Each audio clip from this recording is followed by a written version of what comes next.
ইন্ডিয়াকে আবার শিক্ষা দেওয়া হচ্ছে। তাই তো বলি, ইন্ডিয়া দাদাবাবুরা হঠাৎ করে শূন্য আরোপ করা শুরু করলো কেন?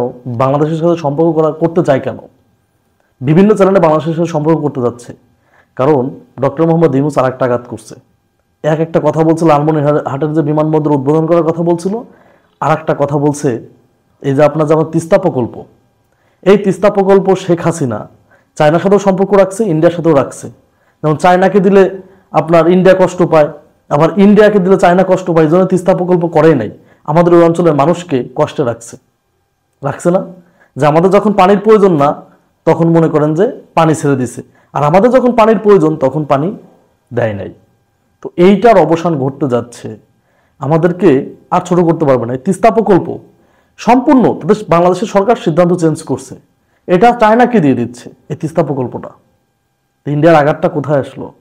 আর ওইখানে যদি চায়না কাজটা করতে পারে তাহলে কিন্তু এই যে ইন্ডিয়া যে টুনটুনির কাছেই কিন্তু তিস্তা প্রকল্পটা হবে।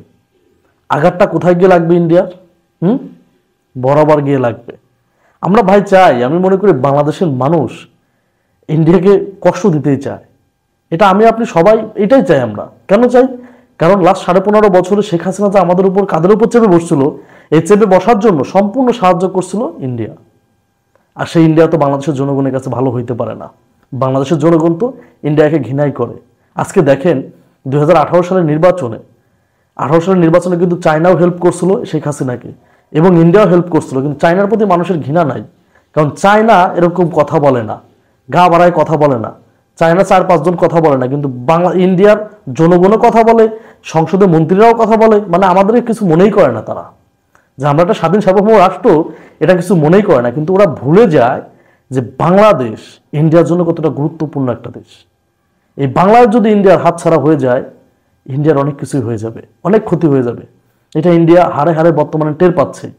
বাংলাদেশে আলু রপ্তানি করতে পারতেছে না, বাংলাদেশে চিনি রপ্তানি করতে পারতেছে না, চাল রপ্তানি করতে পারতেছে না, সেভাবে পেঁয়াজ রপ্তানি করতে পারতেছে না। ইন্ডিয়ার কৃষকরা তো অলরেডি বিপদেই। আবার যদি তিস্তা প্রকল্পটা চায়নাকে দিয়ে দেয়, মোদি দাদার তো ইদানিং একটু ঘুম কম হয়, তখন আর ঘুমাইতেই পারবে না। সত্যি করে বলতেছি, মোদি দাদা ঘুমাইতে পারবে না। কারণ তিস্তা প্রকল্প কি, একটু ঘাটাঘাটি করে দেখবেন। এই অঞ্চলের অত্যন্ত গুরুত্বপূর্ণ জায়গা। এখানে যদি চায়না কাজ পায়, যেমন রাশিয়া ওই যে পাবনায় বসছে না এসে ঘাটি গেড়ে, ওইখানে চায়না ঘাটি গেড়ে বসবে। তাহলে চিকেন নেকের কাছাকাছি যখন তিস্তা প্রকল্পটা হবে, ইন্ডিয়া দাদাবাবুদের অবস্থা কি হবে? আমি ওই দিন দেখার অপেক্ষাতে আছি। আমি ওই দিনটাই দেখতে চাই। অনেক দিন ধরে এই দিনটা দেখার অপেক্ষায় বসে আছি। শুধু আমি না, দেশপ্রেমিক বাংলাদেশের প্রতিটা নাগরিকই ওই দিনটা দেখার অপেক্ষায় আছে, কবে ওইখানে চায়না কাজ শুরু করবে। আপনারা যারা এই দিনটা দেখার অপেক্ষায় বসে আছেন, কমেন্ট করবেন, সুন্দর সুন্দর মন্তব্য করবেন, কাউকে গালি দিবেন না, মন্তব্য করবেন। আমি মাঝে মাঝে আপনাদের মন্তব্য পড়ি, অনেক ভালো লাগে। যাই হোক, ভালো থাকবেন সবাই। আসসালামু আলাইকুম।